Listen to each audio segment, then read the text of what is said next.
Every year, we see rookie running backs pop up as league winners in fantasy football. But this year, the rookie running back class is generational. It's a special rookie running back class.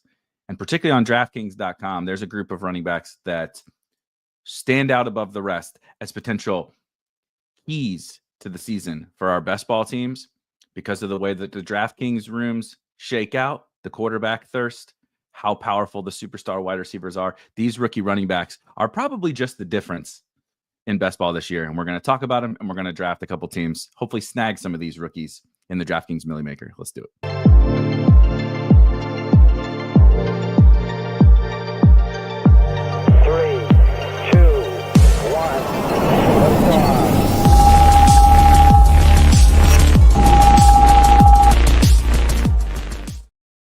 All right, guys, happy Friday.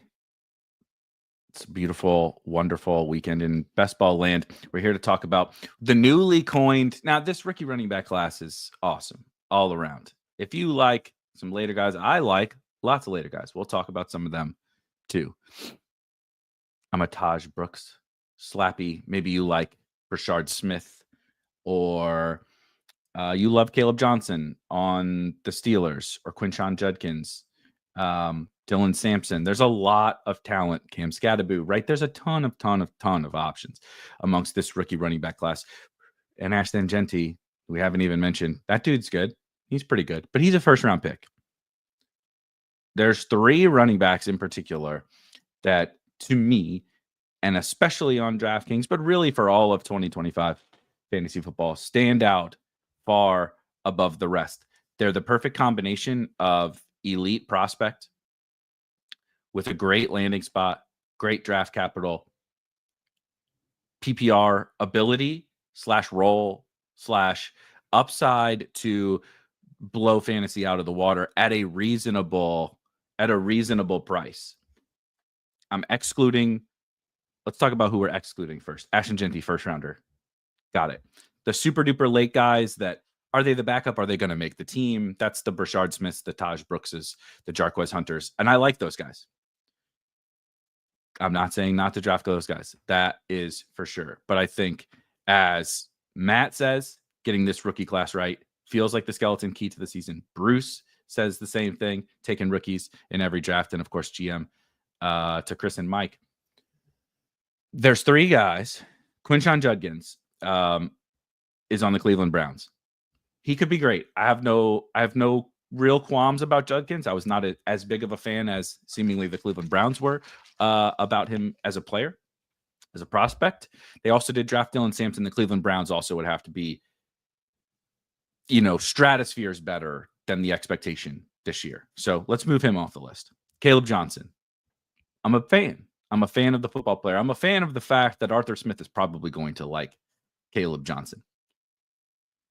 Splitting the backfield with Jalen Warren. Now, these other guys have some split backfield concerns too, but we'll talk about it. Splitting the backfield with Jalen Warren on this Steelers offense, the way that they want to play football. Does he quite make the cut? No, I don't think Kaleb Johnston quite makes the cut. For this conversation, I draft Kaleb Johnston. I draft all of these guys. But in terms of the skeleton key, in terms of we look back and you feel so foolish for not drafting this guy in the 4th, 5th, 6th, 7th round, depending upon the draft in DraftKings, because of what it can do for your team. There's three guys, and they are, for the future, now going to be henceforth known as the Triple H. As Triple H. We're just calling them Triple H.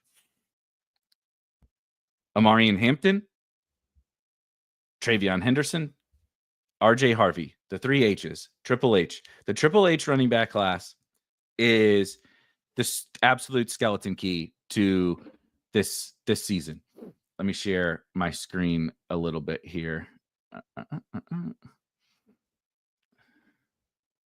So we can take a look at some exposure data first. So one thing that I think is important for me is putting your money where your mouth is. Also find that phrase funny. Does anybody else find putting your money where your mouth is funny? Like, I get the concept of what the phrase means, but like, where's my mouth? and I'm putting my money on there, what is my mouth doing? You know, like, am I putting my money on my lunch? Am I putting my money on my wife? Am I put what? I get the premise of the saying, but it's kind of, I'm very, the mouth things, like, I don't really put my mouth a lot of places, right? Don't get it. Nonetheless, something that I believe in is putting your money where your mouth is. And with those three running backs, I wanted to make sure, hey, dum-dum, if you're going to sit here and talk about Triple H, Hunter Hurst Helmsley, aka Hampton, Harvey, Henderson, have you been drafting him? So here, through 135 teams on DraftKings.com, 133 teams on DraftKings.com. Here's my exposure to those three players. Omarion Hampton, 12%. We need to get that up. But obviously he's a tick more expensive. TreVeyon Henderson over here, 25%. RJ Harvey at 23%. I'll be honest, I think all of them should probably be a little bit higher, but I wanted to start there. These are pillars of how I am drafting. You can get access to this draft board view in Draft IQ on Spike Week. How often have I drafted them together? I don't know. Let's find out how many Omarion Hampton teams I've drafted with his Triple H brothers. 38% RJ Harvey. Only one TreVeyon Henderson team with Omarion Hampton. So maybe we can try to rectify that here this morning. But why those three? They hit a couple of different boxes. One, the draft capital, right, which is a small ding for Kaleb Johnston. Omarion Hampton goes in the first round, so we know that draft capital is phenomenal. We got no qualms with the Omarion Hampton draft capital. We go to TreVeyon Henderson, beginning of the second round, draft capital, great. RJ Harvey sneaks in ahead of Kaleb Johnston from a draft capital perspective into the second round by the Denver Broncos. So it does fit. It does fit with the Hawkeye build, the Triple H Hawkeye build. Maybe a little bit. That's maybe a little bit too much. These guys all check the draft capital box, right? Then we check the landing spot. Omarion Hampton, Chargers. Sure, they have Najee Harris. I get it. But how I like to think about these kinds of situations is if you're not good enough as a first round pick, the team believes in you, especially as a running back. The team believes that they don't care about positional value, so much so that they draft you as a running back in the first round. A journeyman backup running back who now is blowing himself up with fireworks at the 4th of July. Although I do find the Najee, like, if you're moving Hampton around, like, all the reports were Najee's fine. So I don't think we need to be adjusting. I think if you're moving Hampton up now, you were probably just too low on Hampton to begin with, and that's totally fine. That's possible. We adjust as we adjust. Sometimes we find things.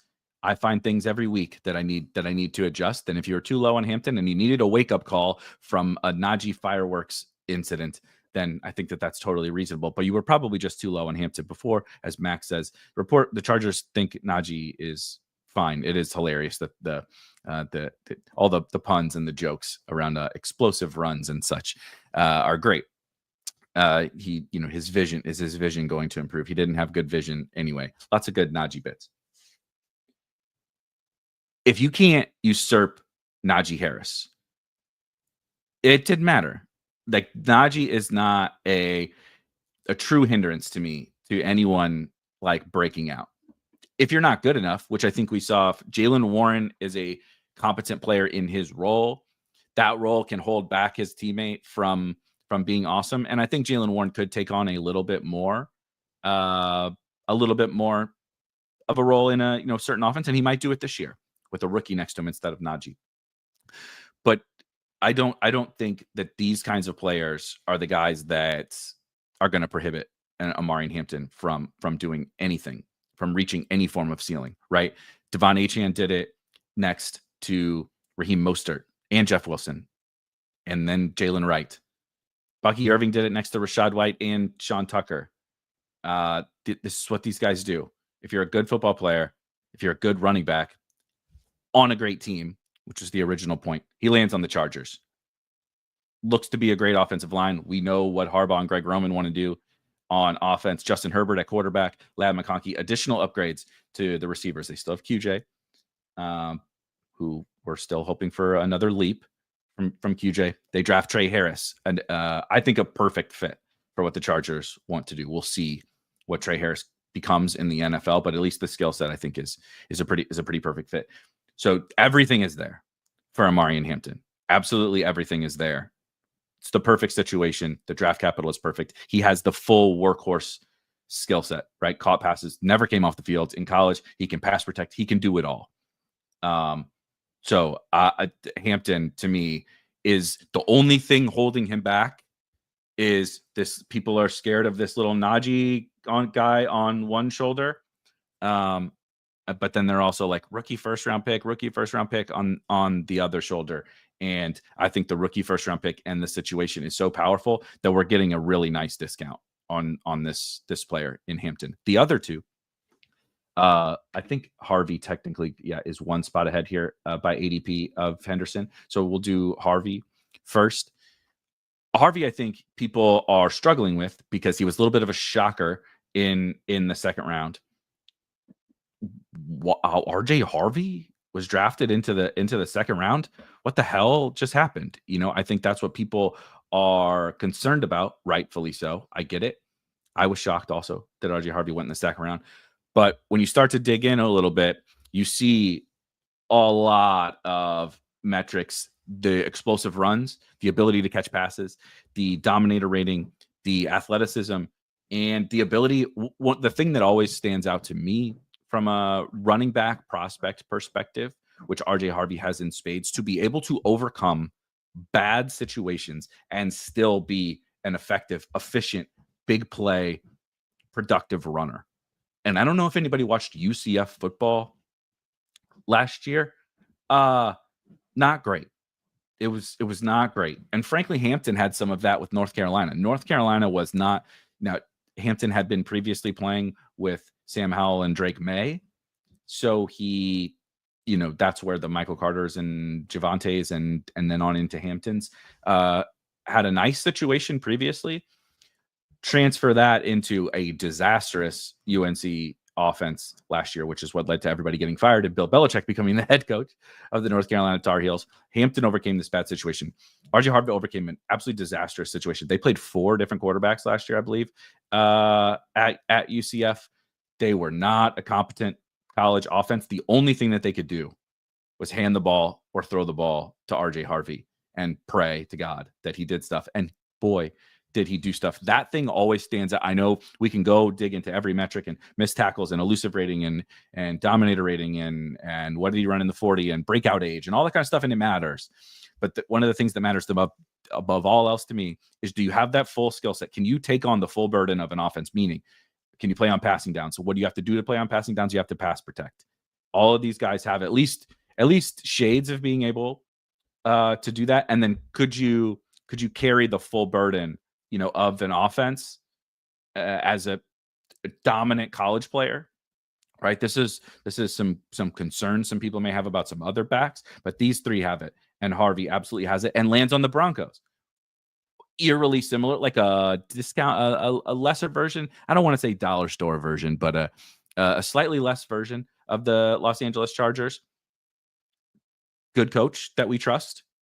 Excellent second-year quarterback, so not quite to the Herbert level, but I think we should be very happy that Bo Nix is the quarterback of a running back that we're drafting. An ascending offense, an ascending team that made the playoffs last year. A solid offensive line. Sean Payton historically has been great for running backs, and if you are concerned, the concern being J.K. Dobbins, if you are concerned about J.K. Dobbins, that is something that we've never been concerned about with Sean Payton running backs, right?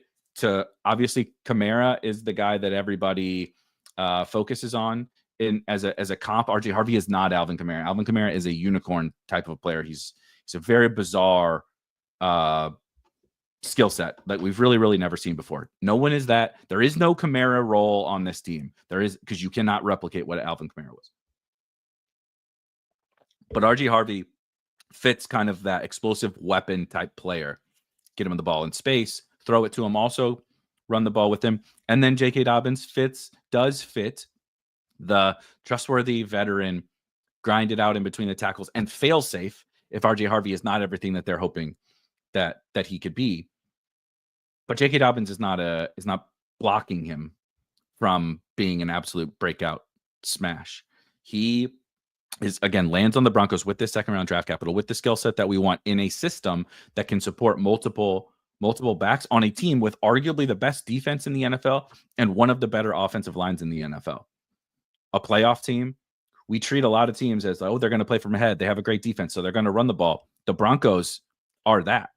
They can support both of these backs, and Harvey has continued to slide in drafts. We can get him at such a cheap price now because of the Dobbins thing. And J.K. Dobbins, not exactly a picture of health.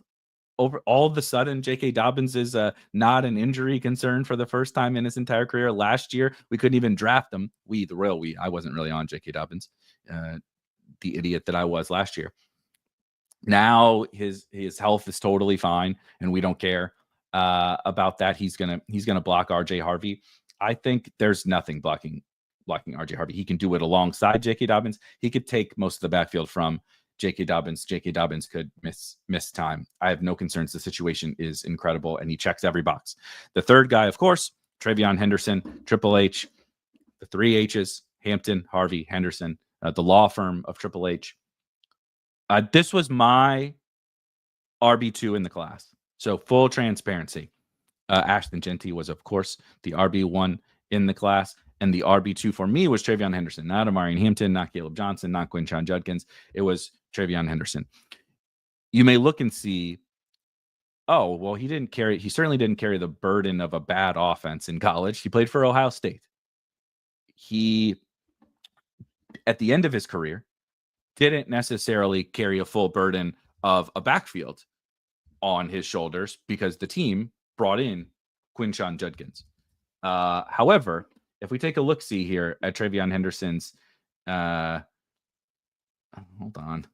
take a look-see at TreVeyon Henderson's college career. I'm actually not sure exactly how many people know this, that he came in as a true freshman to Ohio State and dominated the Ohio State backfield as a true freshman to the tune of almost 7 yards per carry, 1,300 yards rushing, with another 300 yards receiving. Just let's call it 1,600 yards from scrimmage with 19 touchdowns as a true freshman in the Big Ten. So he got a little banged up as a 19-year-old mite playing in the Big Ten. And they said, let's not put all of that burden on top of Henderson. And we are Ohio State. We have a lot of money. Let's go get that Quinshon Judkins guy, right? Let's go get this dude who can come in and take some of that burden off of TreVeyon Henderson. And all he did was continue to pop in the receiving game. 77 total catches in college for 853 yards and 6 touchdowns. He is a willing and able pass protector despite being about 210, 205, he's about 210. It's funny, a name that comes up for me in terms of his like passing game stuff is a name that has been coming up a lot for a different rookie running back that I think is a little off, not quite there in terms of the archetype of this player. But we're excited about Brashard Smith. I'm not going to make this a Brashard Smith conversation, but we're excited about Brashard Smith because he plays for the Chiefs. He's an explosive athlete. He's a converted wide receiver, etc. And we all remember the days of Jerick McKinnon. If you've been playing fantasy football for the last 5 years, you remember Jerick McKinnon every year just coming in and being like, this Chiefs pass catching running back is absolutely smashing. Brashard Smith is not Jerick McKinnon because Jerick McKinnon was a tank, 5'9", 215 pounds, strong as a bull, great pass protector, obviously a great receiver, but it was actually like a good, strong runner. By the time he'd gotten to the Chiefs, he dealt with a lot of injuries. And so things turned into a little bit more of a part-time James Whiteian level running back. But he was a stout pass protector and really trusted back there next to Mahomes. Brashard Smith is 195 pounds, converted wide receiver, not a pass protector, more of a Bucky Irving type receiver. That's great for receiving, and I think he's going to get the ball. The guy who strikes me in the passing game as Jerick McKinnon is TreVeyon Henderson. He is small but stout, right? Nobody looked at Jerick McKinnon and said, holy shit, that dude is a tank. But he kind of was. And that's what TreVeyon Henderson is to me. He stands up in the passing game from a pass protection perspective. He's an outstanding and electric not wide receiver, but receiver out of the backfield. You can move him around. So he checks those boxes. He has Ramondre Stevenson next to him. Ramondre reeks of the Najee. I guess I would put him between Najee and Dobbins. If we're ranking the three, the Triple H's backfield mates, Dobbins would be the best, Ramondre would be the second best, and Najee would be the third best in my humble opinion. And so it's a very similar thing. Ramondre Stevenson has been far from special. He can fill a role like every backfield has. No one plays every snap. Bijan Robinson goes in the first round, and Tyler Algier plays every third series, right? You're getting 70% of snaps from Bijan.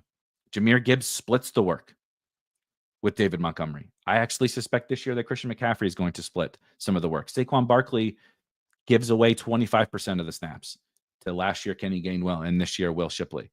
They all give. Derrick Henry definitely doesn't play all of the snaps. You don't need it. You definitely don't need it as a draft pick for our best ball bags in the 60s, right? These guys go in the 60s with these skill sets that they could consume all of it. They have the receiving. We're scared of the backfield mate, but the talent here is so strong at the early second round pick. An early second round pick, which Henderson was in this draft class, is much more like a first round pick in many draft classes. You know, the RB3, RB4, which speaks to Judkins, but we talked about him already. Henderson has the home run hitting ability as a runner. He is much more physical than people give him credit for. He averaged 7 yards per carry last year at Ohio State and 7 yards per carry as a true freshman at Ohio State. If Ramondre Stevenson is the roadblock, it's one of those, do we really think an NFL team trying to win with Mike Vrabel in the fold now is going to say, yeah, you know, we just can't give the ball to TreVeyon. We got this Ramondre guy back here.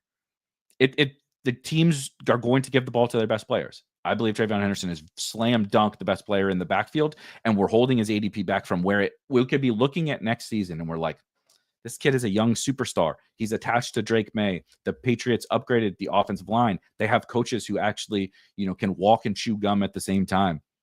Now they upgraded the receivers, Stephon Diggs. Who knows what goes on with the rest of the, you know, but I trust that Diggs and Pop Douglas is a fine kind of starting wide receiver point. Hunter Henry is fine. What happens with the second year guys and Boutte and Kendrick Bourne and Matt Collins, I don't know, but that's more than enough. If Drake Maye is ascending, we're all excited about Drake Maye, and TreVeyon Henderson steps in as the pass down back plus some, right? The Alvin Kamara role, if you will. They're kind of not, you know, he's not on the Sean Payton offense, but in the Alvin Kamara role, you don't think that that's worth a 6th round pick? This guy's going to be going in the 2nd round next year. If that's what happens. Ramondre Stevenson himself a couple years ago went at the 2-3 turn because we thought on a much worse Patriots offense, we thought that role was so valuable. Now we got the actual guy that can come in and do it. And the reason these 3 guys stand out above the rest is they check all of those boxes. I do think the Patriots situation is a good one and a valuable one to have, albeit less so than the Broncos and the Chargers, but I just like TreVeyon's talent, honestly, even more than the other two guys. When you look back at this season and you say, yeah, next year we're taking that dude in the 2nd round. We're taking that dude in the 1st. These 3 guys stand out like a sore thumb. And so if we want to be able to get superstar wide receivers, I talked this week about the power of the elite tight ends.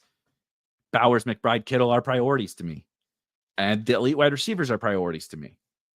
And I kind of think the elite quarterbacks have become more and more a priority to me. Who doesn't want Lamar Jackson and Josh Allen and Jaden Daniels and Jalen Hurts and Patrick Mahomes, Joe Burrow? Who doesn't want those guys?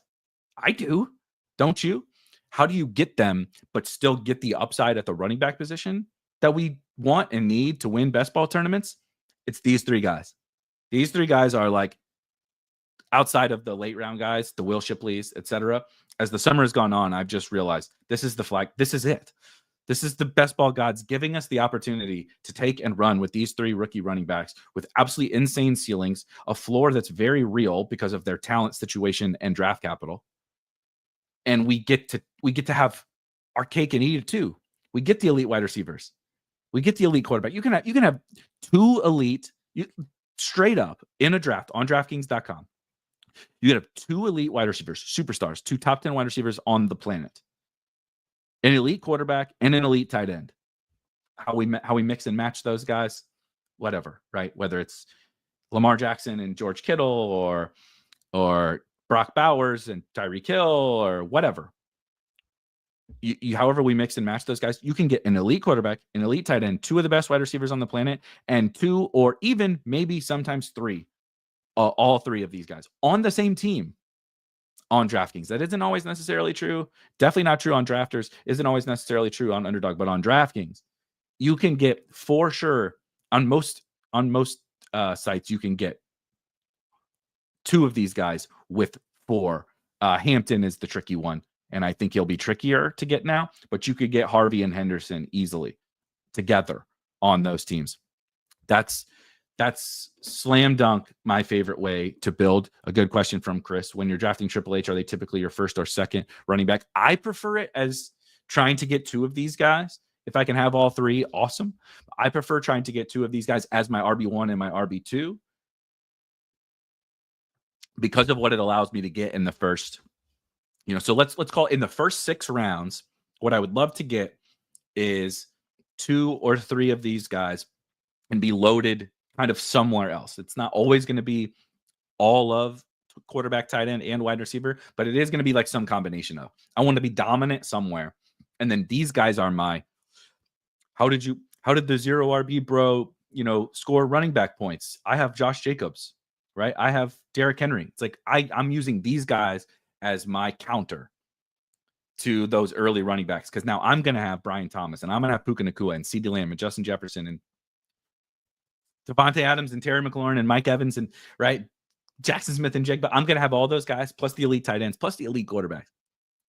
And then these guys are my counter because I can just so easily see a scenario where next year we're just like, yep, round 2, 12th overall, Omarion Hampton, 14th overall, TreVeyon Henderson, and 21st overall, RJ Harvey or whatever, right? That scenario is so easy for me to envision. And so when I back my, right, kind of it's not back to front drafting because these guys go in the, 4th, 5th, 6th round.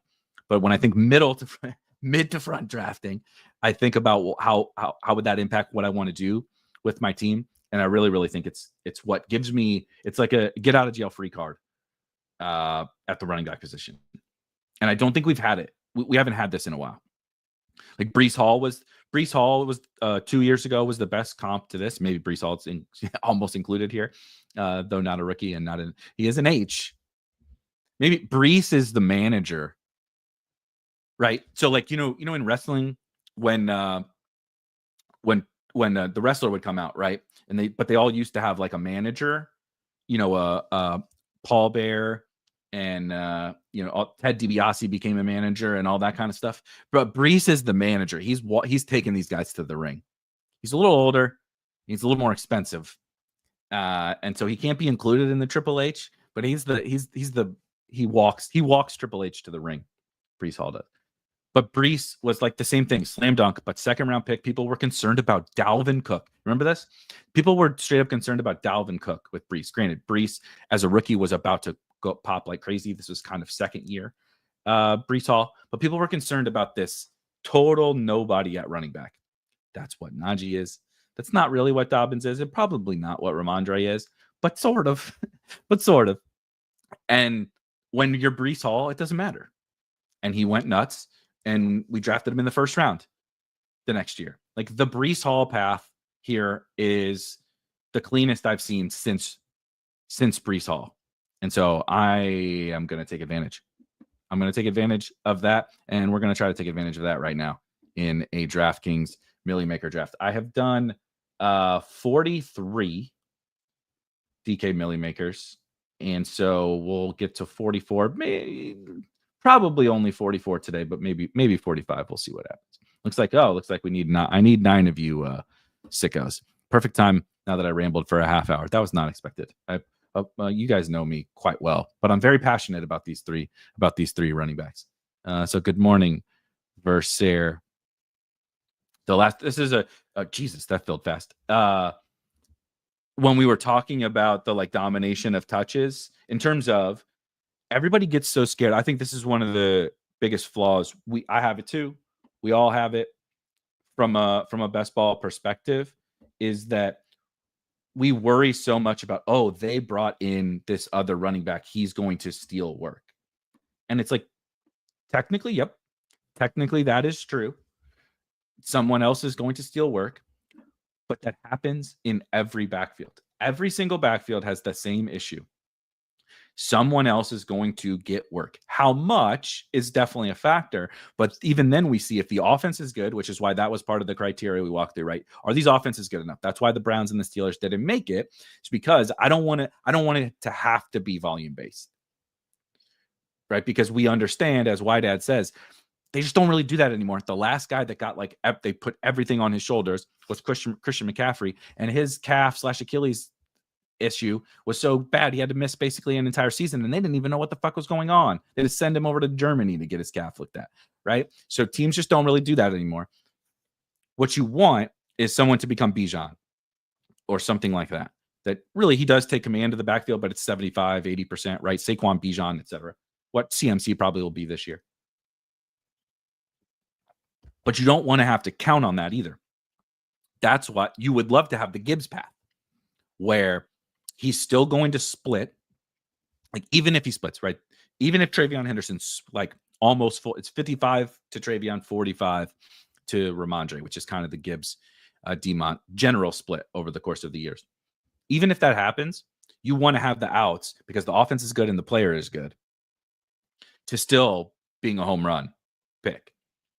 What happens is when it's Najee and Jalen Warren on a bad Steelers offense and neither of them are difference-making talents, then that's when you get damn, this was useless, right? These guys weren't any good.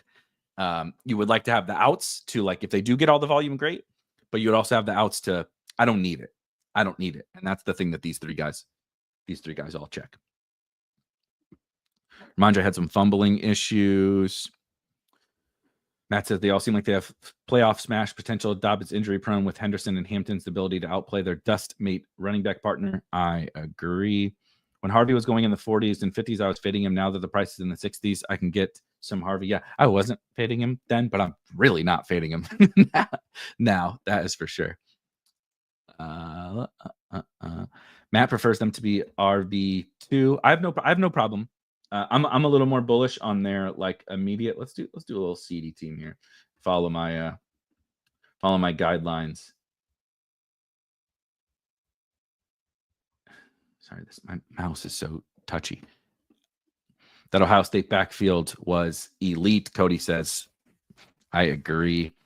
Anonymous Lig says, I think Kaleb Johnston is in that group, possibly the best of that group. I like Kaleb Johnston, the football player. So I got no pushback on Kaleb Johnston, the football player, but part of the criteria for me specifically as to why this group is so powerful is because situation, right? It's the one thing that Kaleb doesn't have.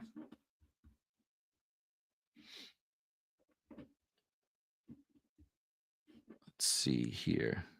There you go. Perfect timing.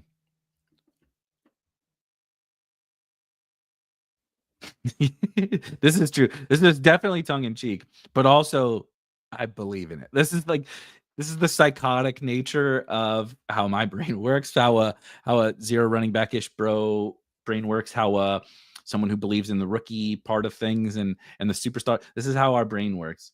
Chris says, why draft Derrick Henry when you can draft TreVeyon later? I think you guys said that on the pod. Yeah. It's we say those things kind of tongue in cheek, and we'll probably laugh about it when we're on the pod, but we also at my truth serum, I believe that I do. Yeah. I don't want to take Derrick Henry. Like, I would rather have Nico Collins and Brian Thomas with TreVeyon Henderson than Derrick Henry. I'm sorry. I just would, especially on DraftKings.com. Like, the guy, he doesn't catch passes. I get it. Like, I get it. He's Derrick Henry. But, like, Derrick Henry wasn't the guy that burned us last year if you didn't draft an early running back. I know he was good. It certainly wasn't bad to have Derrick Henry on your team. Not saying that at all. But the guy who you were like, damn, I couldn't replicate this for the regular season was Saquon Barkley. And then for the playoffs was actually Jonathan Taylor. So those were the two guys that the running back bros buried the 0 RB bros with because they couldn't make up that ground. Though, if you use our draft rewind tool, you could find out you could have won any best ball tournament with a 0 running back team last year. Now you had to have Bucky, Chase Brown, Chuba was very helpful. James Conner was awesome. I'm sure I'm missing some other guys, but there were many, many ways to win a best ball tournament this year. That's something that our draft rewind tool. I'm gonna record something for the draft rewind tool because I found it fascinating what you can learn about what could have won. We always look at what did win or what people did or what our like perception is about players. Like what we thought Derrick Henry was as a fantasy asset last year, and it was a very good one. But then you go back and like if you rebuild a team, spit out how many points it would have scored, spit out how it would have done in weeks 15, 16, and 17, I think you'll be surprised at the teams that you could win with last year. There were certain non-starters. I think Neighbors was you pretty much had to have Neighbors. I'm forgetting some other guys. I know that Neighbors was essentially the guy that you had to have, which also made me feel simultaneously made me feel good because Neighbors was like one of my highest drafted players last year, and terrible because I didn't win anything when I got that right. That tells you how much shit I got wrong. I can't wait to apply these principles and take Harvey and Henderson at the 1-2 turn. Okay, I was joking, but maybe the 3-4 turn. Yeah. Well, speaking of, there is JT here, but this is when we're gonna do Trey McBride. As we said, we're taking advantage. Triple H gives us access to the elites. There's not much more elite than CeeDee Lamb, Trey McBride, and an elite quarterback. So let's take advantage of it. What about Henry in the underdog eliminator? Yeah, I think it's fine. I'll be straight up honest with you. I really okay. I mean, JT, let's. I don't have Josh Allen. I know JT is there, and I'm giving Moxie the beautiful JT start, but I'm gonna take Josh Allen and stick to my. I don't have Allen. I don't have Allen with CeeDee or Trey McBride on DK. So you're welcome, Moxie, in the 4 spot. I just gave you the Nico, Rashee Rice, JT start, but I actually draft JT. Full transparency. So I'm fine. I'm fine passing on him here because I'm gonna draft him. I'm gonna draft him this summer. Yep, Nico, Rashee Rice, JT, pretty good. So it worked out quite well. Pulling up, as you see, Moxie pulled up Nico from the 1-2 turn up to the 4 spot, which is what allowed him to get this combination of players, which you would not get because JT ain't never fallen back to the 3-4 turn. Let's actually let's see. Let's see how often that start has happened. If you use our tool here, TournamentDB, we have the DraftKings data. DraftKings released the first batch of drafts out there, so it's public data. We added it to our tournament database here, which you can get also with a premium subscription. So here's the Nico teams. So 11% of Nico teams do have Rashee Rice. But then let's see how many teams with Nico plus Rice plus JT. 8. So 8. So it says 0% because it's less than 1. There's 8 total teams in the DK Milly Maker with that start. So I do like to use this TournamentDB to look up some of those things. I don't use it a ton with fast drafts because it's difficult to bounce back and forth that quickly in between your picks. It helps that I'm on the turn here, but if you like to do slow drafts, it makes for an awesome resource to go in and check, right? Like who did you take in the first round? Who did you take in the second round? Now look at how many teams have those players. And this is actual real drafted data. Does DK update that? We have honest to God, absolutely no idea how often they're going to update it, or who knows? We don't know. That they haven't told us what their process is. I'm hoping that they're going to update it very frequently, but I cannot confirm nor deny, nor will I probably be ever to confirm or deny the black box that is DraftKings process. For best ball, is this more of a DK PPR? Are you saying it? This is a great question. It works for both. I think it works specifically better in PPR. I think it works better in PPR given the profile of these three guys. But I think it works. I'm doing this on all platforms. I'm doing this on Underdog. Underdog drafters do also, however, like these guys a little bit more. Specifically, they like rookies a little bit more. Though we've gotten some falls. We got falls on all of them, which I hope you were taking advantage of for the last few weeks. I don't think that that's going to maintain, especially for Hampton now with the Najee shit show. Yeah, exactly. That's the 627 data set, I believe so. Whatever the latest release, whatever the date, I don't remember what date that they. Look at this. Look at us. Paul Rudd. Paulrudd.gif. Look at us. Omarion Hampton. I love it when a plan comes together like this. Now the question is, do I got to pull up one of these other guys? And the answer is probably yes. That's the whole fucking point.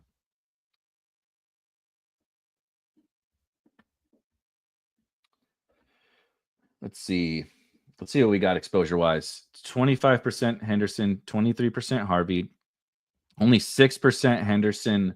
I only have 6% Henderson with Hampton, 13% Hampton. So I definitely have a lot more Harvey with those guys, though I don't have this last number. I don't have Harvey with the CeeDee McBride start. I am going to take TreVeyon, though. I mentioned that I like him a little bit better anyway. Bingo.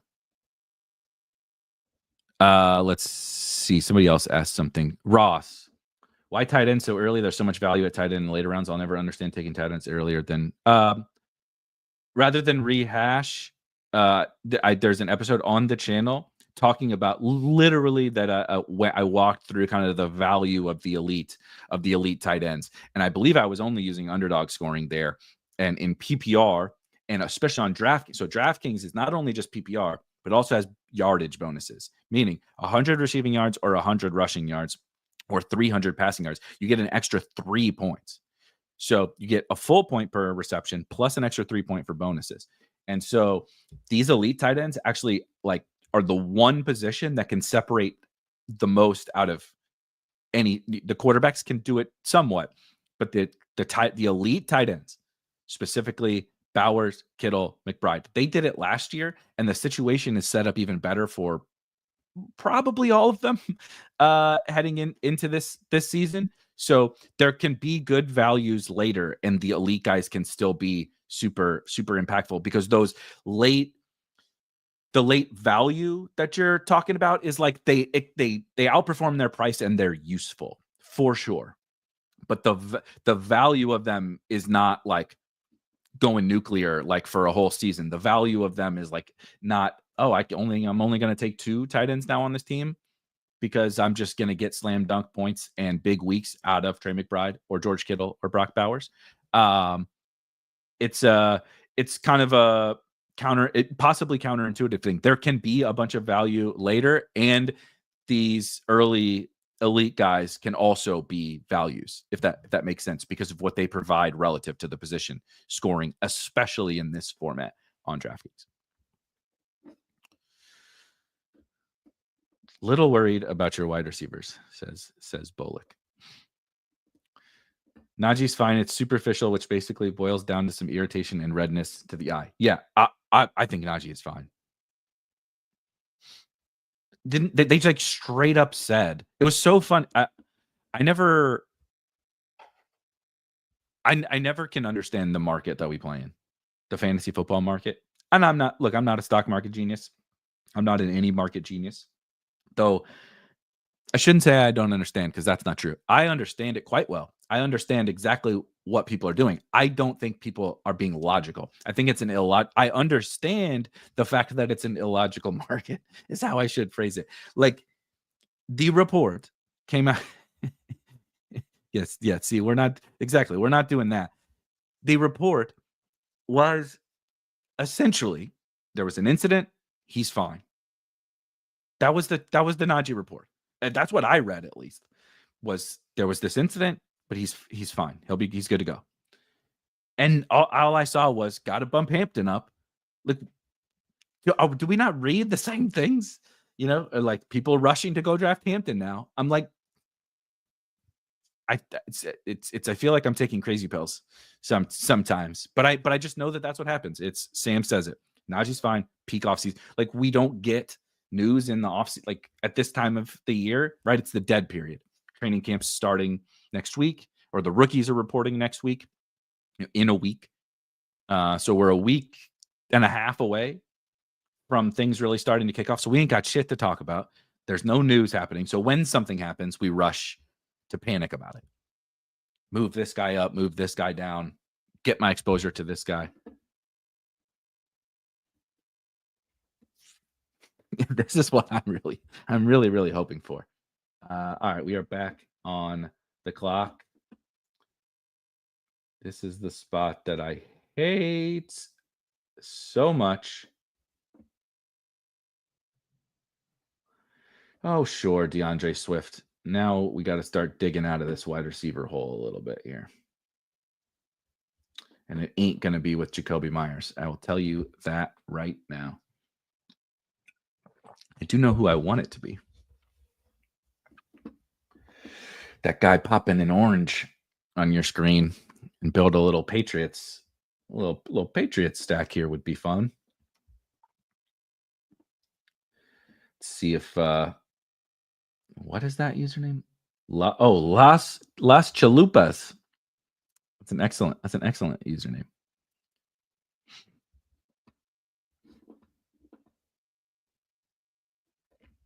Bam.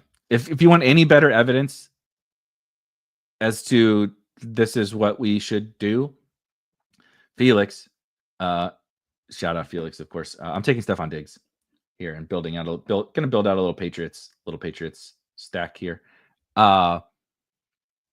Felix and I are from the same town. We went to high school together, played high school football together as well.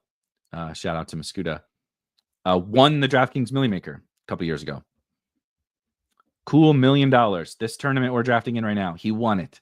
And he got some negative reporting on some of his guys that he was taking big stands on, and they fell, and he just kept hammering them. Joanna says Jakobi will finish as a top 24 wide receiver again. I think he probably will.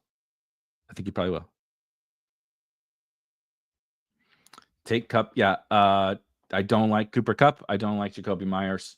I'm not sure that Cooper Kupp. I think the days of Cooper Kupp are probably over.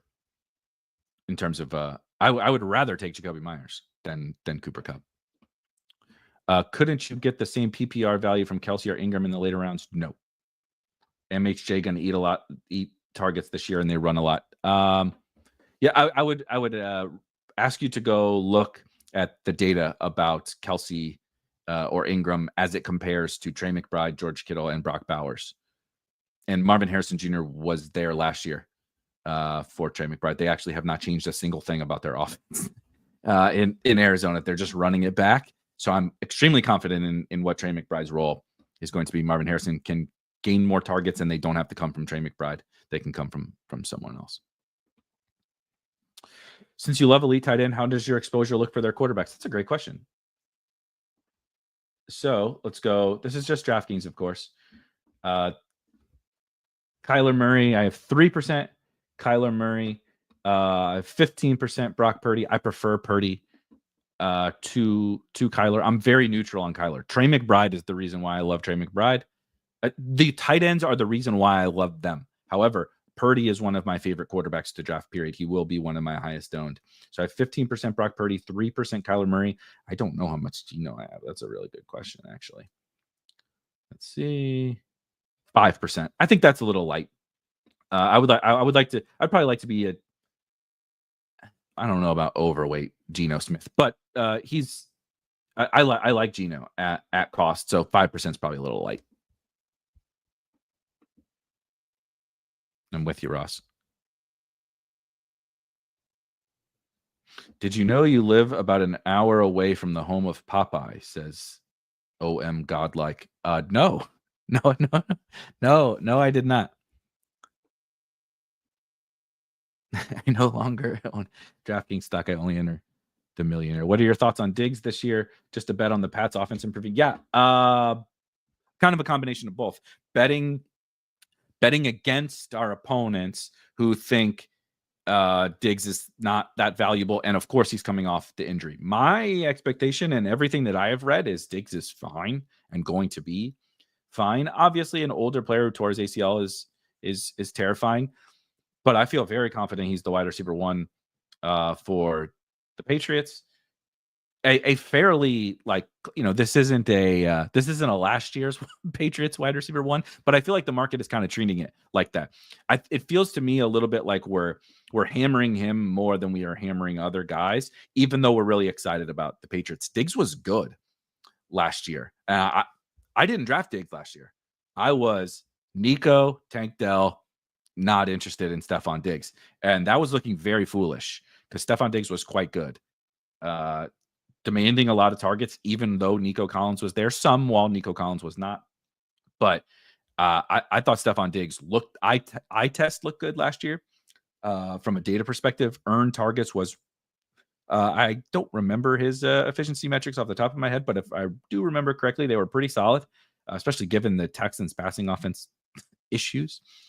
And I thought he was quite good. And now he lands in this spot where they're starved, right? They're starved for just anything at wide receiver. I am starved for anything at wide receiver here, and the room is not giving it to me. So let's do Jaden Higgins. Plays against our guy Hampton in the final. I kind of probably need some youthful juice to this wide receiver room. I am obviously lacking for wide receiver firepower, having only CeeDee Lamb. So some young, that's Diggs, I think, is a good fit on this. Like, it could be over, right? It could be the knee thing, and the Patriots maybe aren't as good as we're hoping. It could be over for Stephon Diggs, but he's also a swing on some upside. Like, if Stephon Diggs is just Stephon Diggs and the Patriots do take a step at pick 75, or pick 80, 7th, 8th round, Stephon Diggs is going to feel foolish. And I think I need some of that upside on this team. I'm obviously making a Patriots bet / a Patriots stack here. Ross is trying to give away the other guy I'm hoping to take here in just a second. Baker goes. Another exactly similar type swing who also does correlate with Omarion Hampton. If the Chargers take another step, right, I have a Charger, and then I have this Houston Texans Jaden Higgins thing. But taking Trey Harris is another big swing and one of my guys. I'm a big Trey Harris fan. So this is how I'm attempting to dig out of the wide receiver rut that I've caused myself here. Dwayne, shout out Dwayne. I agree. If they figure out how to get McBride more touchdowns, he could be a first rounder. It's absolutely insane that they can't figure out how to get Trey McBride in the end zone.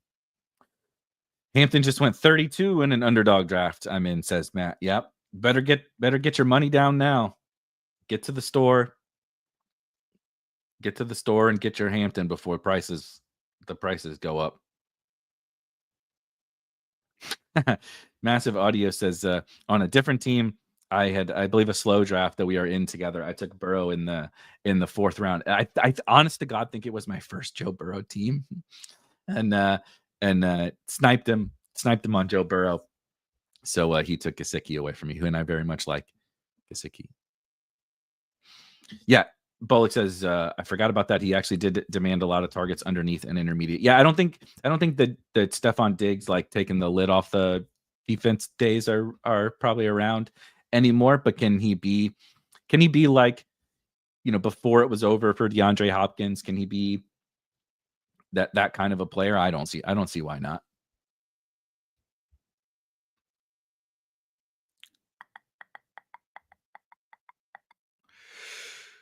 Geno is my third favorite QB to add to the roster with one of the rookie wide receivers, says Charles. Yeah, I like. I as I was saying, I think that number is too light for me, my Geno. My Geno exposure is a little too light, and I'll probably be rectifying that a little bit here. Rick says Wandale will be lurking. We had enough of our Wand. I got my Wandale fix for the summer in yesterday. Yeah, I'm pretty convinced that McBride only scored once as a senior in high school. He go look at his touchdowns at Colorado State. You'll laugh, and then look at his NFL touchdowns. Like if you see, he's huge. He's a mutant. He's a freak athlete. He's like he's exactly what you want as a red zone weapon. And like he just has never scored touchdown. I'm also quite convinced he's probably just cursed. There's no other explanation. He lands with Kyler Murray, who can't see over the offensive line in the NFL. Like everything about all of this is a curse. It's insane. Chris says ETR is low on Diggs, but I agree. He seems like a lock for volume, if anything. Yeah, I think it's fair to be concerned about Diggs in a vacuum, but I also think the range of outcomes for Diggs, the range that he goes in, he's still a pretty good target. I'm a tick above ADP. Oh, he's fallen a little bit too. I haven't changed my rank on Stephon Diggs since open. I don't think. But like it's one of those weird things where I think he probably doesn't fit every team. He definitely fits this team, but he probably doesn't fit every team. So like in a vacuum, if you're saying he's old, maybe how good are the Patriots going to be? Is he, he's off a serious injury. Like those are very real things to be concerned about. But I also think there's a lot of very real upside because the market is keeping, we're not having to draft this dude in the third round. Like he's the wide receiver, like 50 or whatever. Like I'm okay at that. I'm okay at that cost. Diggs is likely the best wide receiver on the Pats. Yeah, if Diggs is not the best wide receiver on the Pats, there's a problem. That is for sure. A fair amount of lineups with Higgins and Harris. They're both doing big things this year. He'll be a safety net, basically. Trey Harris and Jaden Higgins being the T Higgins would be good. Look at that. God damn. I love it when a plan comes together like this. Drake Maye comes right back. So through 10 rounds, CeeDee Lamb, Trey McBride, Josh Allen. We dug into Triple H with Omarion Hampton and TreVeyon Henderson. So we did the superstar wide receiver, superstar tight end, superstar quarterback, double Triple H, DeAndre Swift, Stephon Diggs, Jaden Higgins, Trey Harris, Drake Maye. This team rocks. This team rocks. What I do kind of like about this is I can wade into some wide receiver waters that I wouldn't normally. The question is, do I do Christian Kirk or Luther Burton? I also did too much Kyle Williams yesterday. It was Kyle Williams, Wandale Robinson yesterday on the channel, which I did not particularly enjoy. I could close out tight end, but I don't really want to do that. I think Christian Kirk is the correct answer on this team, though I prefer Luther Burton. But let's do Christian Kirk. I did the Houston stuff. Gives me that secondary stack. As you guys know, if you've watched any other video, I'm going to say this about 1,000 times over the course of the summer. I love correlating even when I don't have the quarterback on that team, right? So I took Jaden Higgins, take Christian Kirk. I can still benefit from big CJ Stroud seasons, even though I'm not going to draft the second quarterback. I can still benefit from big CJ Stroud games. And I have that game, that Houston Chargers game, stacked up for week 17. It's going to be a wonderful Josh Palmer team to go with Josh Allen.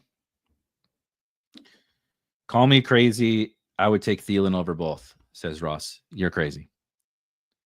Got to start pissing, says Doom. Yep. I'm with you. Trey Harris falling in the 120s frequently on half-point underdog is such a smash. It's wild. I'm with you. I do think there's whatever Trey Harris, whatever you think about Trey Harris, there's just like no chance this price is right. Right? The price is wrong, bitch. This would be, there's like just no chance that he's like the 110th like best pick on the board. This price he's so much better than this. Like, what are we doing? He's going in the 4th round next year, or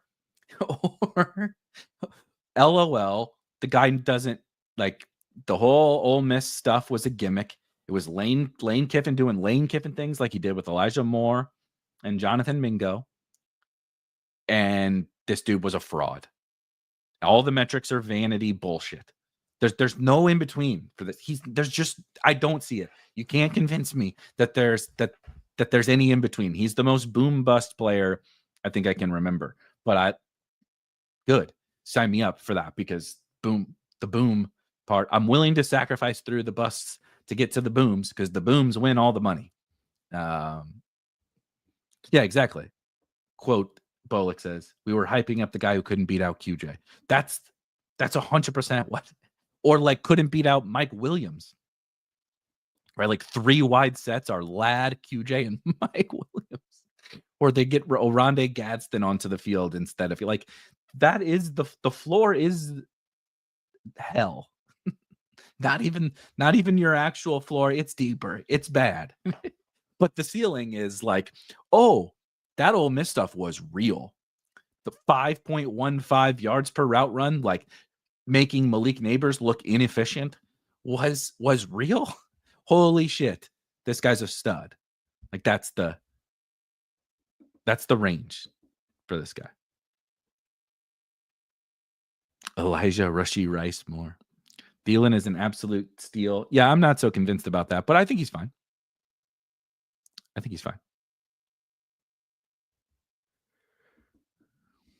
Thielen is so underrated. He's going to explode with all the attention on. Yeah, well, I don't really think all the attention is. If he's so good, why is all the attention going away from him? That doesn't make any sense. NFL teams are not going to cover him, even though he's awesome. Make that one make sense. Shouldn't T-Mac explode because he's got Adam Thielen next to him and because Thielen's so good? I would think that would be the answer. Now you guys are going to make me take Thielen just like I took. Do I take QJ, though, and stack up this Chargers thing? Or do I bring along Ray Davis for the ride? Let's bring along Ray Davis for the ride with the Bills. So we're up to 2 quarterbacks, 4 running backs, 5 wide receivers, and 1 tight end. We'll obviously wait a little bit on tight end, though. He's gone anyway. Notably, the Dalton Kincaid price is sort of bizarre. I imagine it's being pulled up by the Josh Allen drafters like me. When you have draft Josh Allen, sometimes you end up wanting or needing Dalton Kincaid a little bit more than you would like. Kind of gross. Stroud got sniped. Oh, I wasn't going to draft CJ Stroud anyway. I have Josh Allen and Drake Maye. We don't need CJ Stroud on this team. All I have is Jaden Higgins and Christian Kirk. My headless buffalo pulled it up. All right, let's see here. I could do Ferg. I'm sitting here talking about doing the wide receiver thing. I can extend the Chargers stack, which I like. I could do Ferg, which gives me obviously my second tight end, and he goes with CeeDee. I'm just trying to see. I have 38% probably with CeeDee. Yeah. Let's do QJ. I only have 4%, and I don't have much of him with any of these guys that I drafted. I think it makes a little more sense. What's this? I don't have Ferg with Josh Allen, so that would have been interesting. And I only have 6% Ferg with Hampton. So I think it was close. I think it was close between those two. I understand the folks wanted Thielen. They were demanding Adam Thielen like they were demanding Wan'Dale Robinson yesterday. Your request was denied. Your request was denied. Yeah, Kyle. He was I think if Kyle Williams came back, I probably would have taken him for the stack. Though Pop is available later, and I think that would be okay too.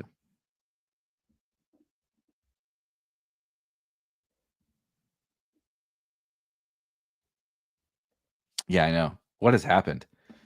The people were demanding Adam Thielen. We used to have morals as a nation. Bullock says the draft 3 quarterbacks and bad old players is actually good now is certainly a change in the meta in the best ball world. I remember when we stood for what we believed in. We stood for, if you drafted elite quarterbacks, you banked on those elite quarterbacks, and if you drafted, we drafted rookies and we drafted stud wide receivers. I remember those days. Apparently, we don't even stand for. I don't know what we stand for in fantasy football anymore. I really don't.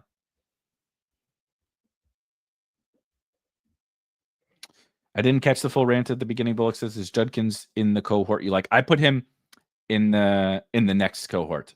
I would say Judkins and Kaleb. I actually would put Kaleb in front of Judkins. I think in that, but they're close. Judkins and Kaleb are in the next tier in their own little cohort themselves.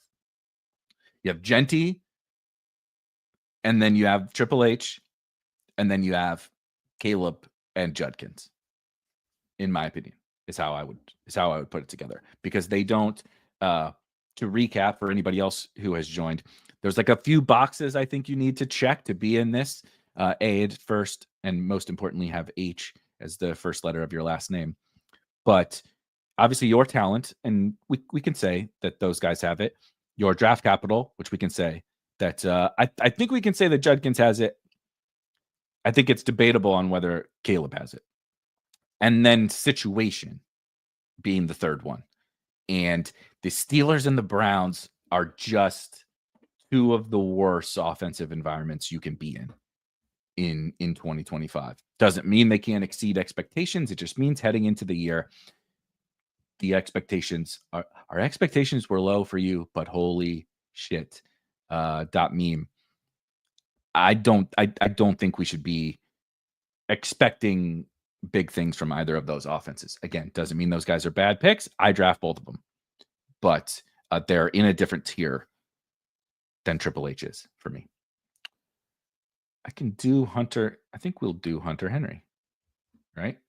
Yeah, that works. I do not do that. I do not draft that much Hunter Henry, but I think that's a fun fit on this team.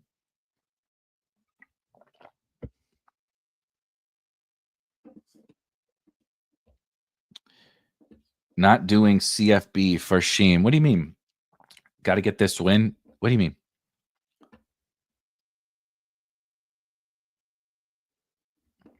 Eddie says you need a Rodgers, Henry, Thielen, Kelsey team. I think I'd rather gouge my fucking eyes out. Good Lord, I have so much. I wonder.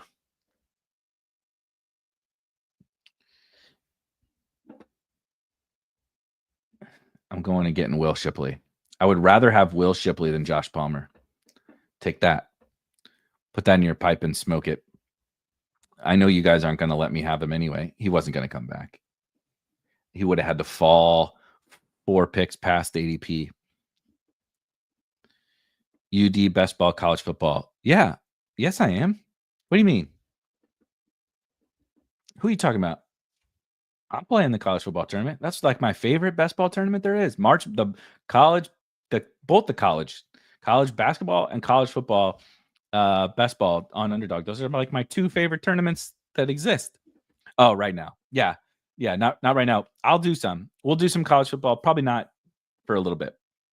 College football, but closer to the season, we'll do some college football, and we'll definitely do some NBA as well.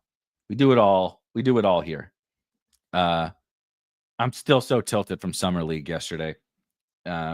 Really get into the niches. I posted a straight banger pick'em slip from Underdog, and it was 4 players. 2 players went way over their number. It was all hires. They went, because I'm a higher slappy. They all went over their totals, but the two of the 4 got injured in the first fucking quarter. They had one. Craig Porter needed to score 13 points, and he had 8, I believe, in 6 minutes. And Johnny Furphy needed to score 16 points, and he had 8 in 9 minutes or something like that. But they both got hurt. So, just as Trey McBride is cursed or jinxed, we jinxed these poor summer league NBA players yesterday. But there's a Bet Squad channel in the Spike Week Discord. It's for the premium members, where folks, myself and others, like to post some pick'em slips, sports bets, whatever. Shout out most recently our guy Self in the Discord hit on some 4th of July hot dog eating contest bets in there. Hit the thumbs up, or even your thumbs. I agree, says Best Ball. College football would fry my brain. I might do 1 or 2 for shits and giggles. Some ITT Tech University QB will be the nuts. Well, it is only the power conference schools, so that makes it a little bit easier. But there's still a lot. It's still a lot of schools. My process is I X some teams out in college football. It makes it easier. And some of the teams are just like, if a dude from whoever, like spoiler alert, North Carolina is going to be on there. If a dude from boomer ass Bills North Carolina team that is really not talented at all beats me, so be it. Like, cool, X them out, whatever. There's so many good picks. The player pool is so huge. I think it's actually a good process to X some teams out in college football. Not so in the NFL. Charisma says, I sadly enjoy Thielen as a chaperone. If he's got 6 or more games of juice, it'll be huge. No, that's true. That's true. I enjoy is not the word I would use. Tolerate. I didn't used to tolerate it, and it was a mistake. I'll tolerate it now, which means it will be a mistake to tolerate it this year is what's going to happen with Adam Thielen. But I tolerate Thielen as the chaperone. I agree. Is there a bigger dichotomy in drafting mindset than those who take Palmer and Shipley? No, probably not. Probably not. I am sitting on needing some wide receivers here. Jalen Knoll available at the top of the queue. Who took Diami? Somebody took Diami. I could close out running back with my 6 and I could do the Dylan Sampson thing. Or Jarquez Hunter. Let's close out running back with Hunter, and then draft some. Let's hammer some wide receivers the rest of the way. Let's have some fun. Let's draft some fun upside shots at wide receiver, and maybe some lower owned options at wide receiver.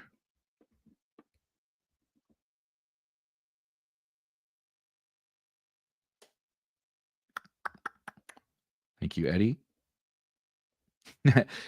So there is no more Pac-12. Well, it's coming back, but there's currently no Pac-12. But the Doom asks, our optimal CFB lineup just Big 12 and Pac-12. The Big 12 is definitely stands out. Yes, that is for sure. I don't want Knoll on a team with Higgins and Kirk so much.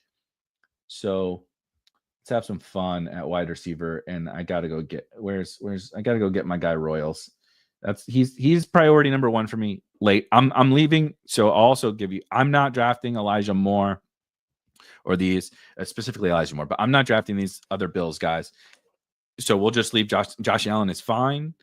Unstacked. I have no problem with him unstacked. I need to hit some home runs at wide receiver. I love that I asked if De'Ami Brown was gone and Moxie took him at pick 172. This is such a fucking Spike Week draft. Although you guys did let me get the premise of what we were drafting for today, the old Triple H elite tight end, and all. You actually let me get that, so I appreciate it. What makes you so confident in Josh Palmer over Moore? Have you watched first of all, Elijah Moore is basically just a slot receiver. Josh Palmer is an outside wide receiver. and Khalil Shakir is their slot receiver. Elijah Moore is awful. Elijah Moore has been given every opportunity by several different NFL franchises to do absolutely anything. The Cleveland Browns led the NFL in pass attempts last year, and Elijah Moore still couldn't earn a target to save his life. They were handing him out. Jerry Jeudy, David Njoku, Cedric Tillman, they're giving out targets to bad players. And David Njoku's not bad. They're giving out targets to everybody on Cleveland because they're throwing the ball 45 times a week. And Elijah Moore can't get any of them. Now he's on another new team. He may not make the Bills, Elijah Moore. He may not make the Bills. He had 100 targets on a team that threw almost 700 times and traded Amari Cooper, right? We can pull up some fun little PFF data on Elijah Moore. Go look. It's bad. He's bad. Josh Palmer is better than Elijah Moore. And that's not saying a lot. But Josh Palmer is better also as an outside, a boundary wide receiver. Right. Elijah Moore is best used in the slot. That is what he was playing with the Cleveland Browns. When he was earning those targets, you had Jerry Jeudy and you had Cedric Tillman. And on the inside, you had Elijah Moore. On the inside for the Bills is Khalil Shakir and Dalton Kincaid. And on the outside is Keon Coleman and Josh Palmer. Functionally, that's how they will line up. And I don't have any interest in wide receiver 5, Elijah Moore. We've seen it. Last year, I wrote an article about Don't Go Chasing Waterfalls, the TLC song. And some of that I've walked back a little bit. I don't want to give up too quickly, but the waterfall is don't keep chasing this thing. It's not real. It ain't going to happen. It's over. It's okay to just eventually say it's over. And I want to find, right. I want to draft Jalen Royals. I want to draft Tory Horton. I want to draft young guys who I'm not sure if they I don't know. Are they good? They're probably bad. But I just know Elijah Moore is bad. It's over. And I loved Elijah Moore. Loved Elijah Moore. When he came out of Ole Miss, I was 100% stone lock convinced he was going to be awesome.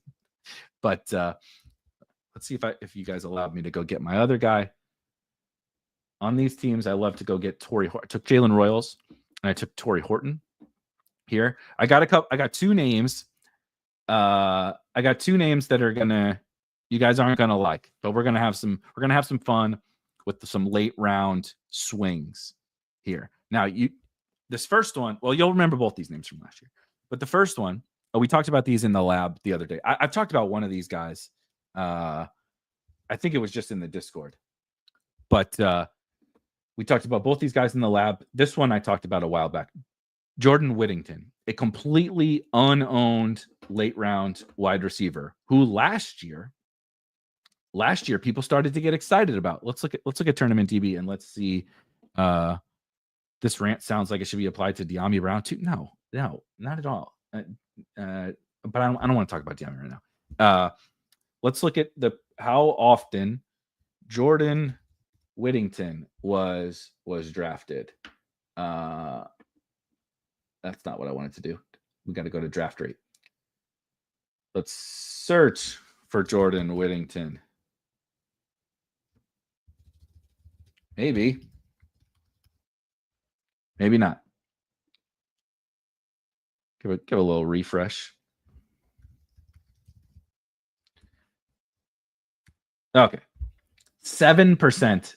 Jordan Whittington is drafted 7% of the time. If you remember last season, I think the fantasy football community was a little bit too excited for Jordan Whittington, thinking if something happens to Kaleb, if something happens to Puka, right, he's going to step up. But they had Tutu still. They had Demarcus Robinson. Now we removed Kupp and put Devontae Adams in, but we removed Demarcus Robinson and we didn't add anybody in. And I know that seems like it absolutely nothing, but it's not nothing.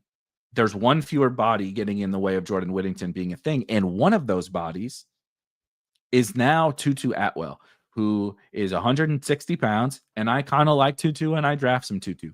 But Tutu is going to play for the Rams, and I think he's a fine pick.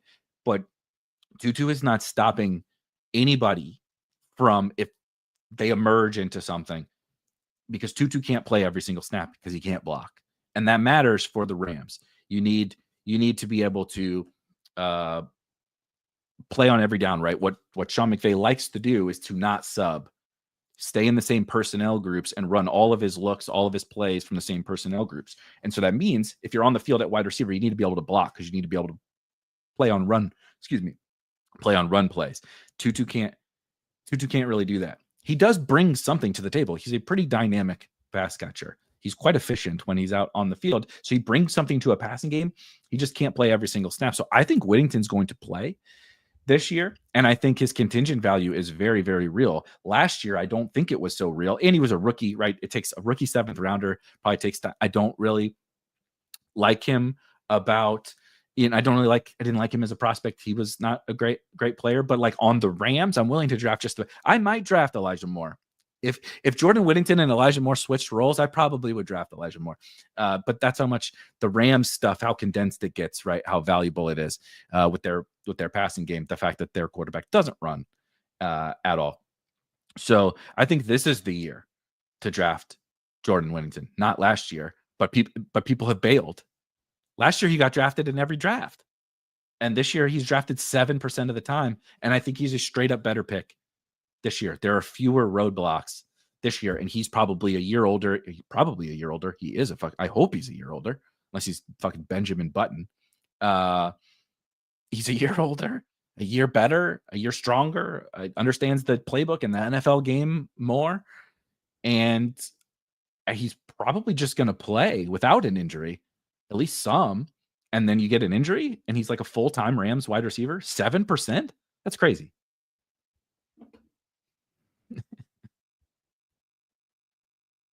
Great as a 20th rounder, but how do you feel for Happy? I think he's in the mix. I don't see that much of a difference between him and like all the other 18th round guys on Underdog. How much am I going to take of him? Like not a ton. I have 1% right now, but he's a guy that has come up. The other guy that we'll talk about here in just a second, Moxie might take him from me, but we'll find out. In the meantime, for Best Ball says, does Spike Week have projections?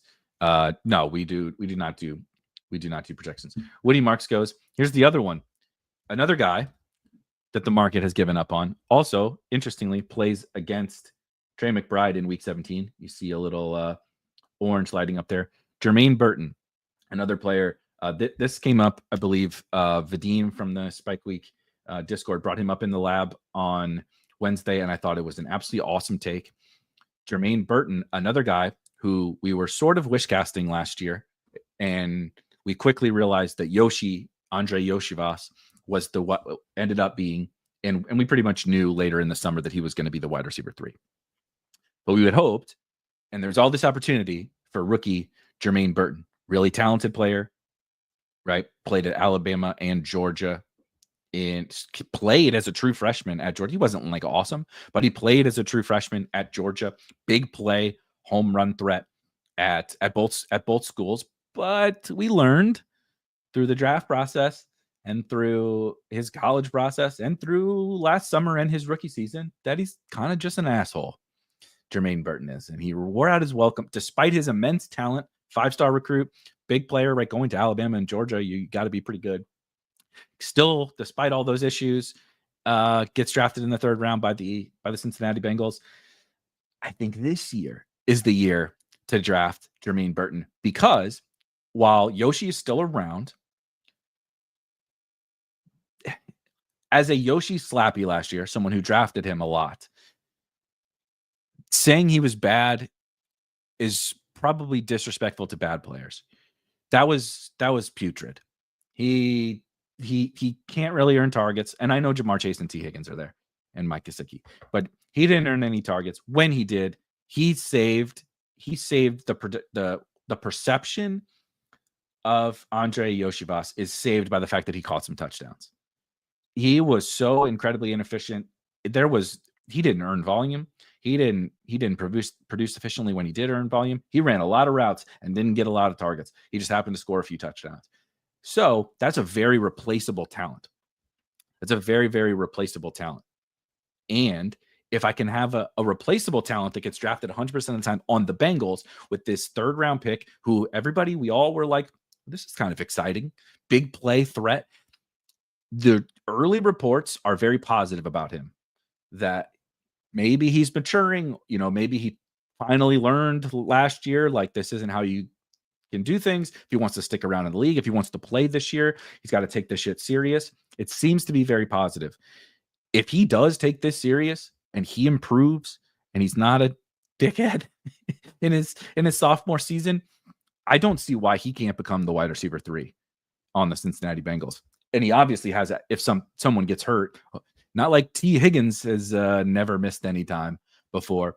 So Jermaine Burton, another late round guy, along with Jordan Whittington, that I'm adding to. And of course, I took Royals and Horton, and there's a bunch of late round guys. I'm putting together a video of late round sleepers, if you will, that I'll be posting very soon. But thank you guys for hanging out. Thank you guys for dealing with a long-winded rant about Triple H.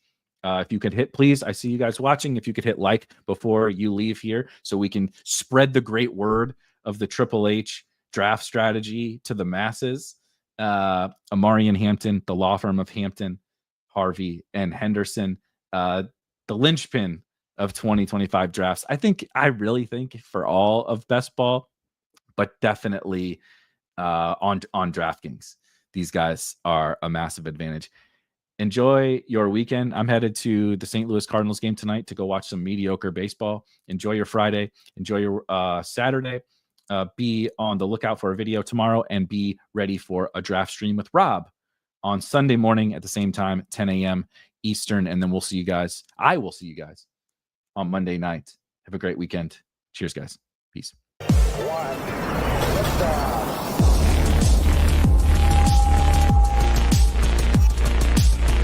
Woo! Those were some spicy takes. Want to stay up to date with all of the other spicy takes we're going to have over here at Spike Week? Why don't you press that subscribe button below? If you turn notifications on, we draft a team, boom, you know about it. We have another spicy take, boom, you know about it. You can be there. You can draft with us. You want to stay up to date? That's how you do it. All right, we'll catch you later next time here at Spike Week.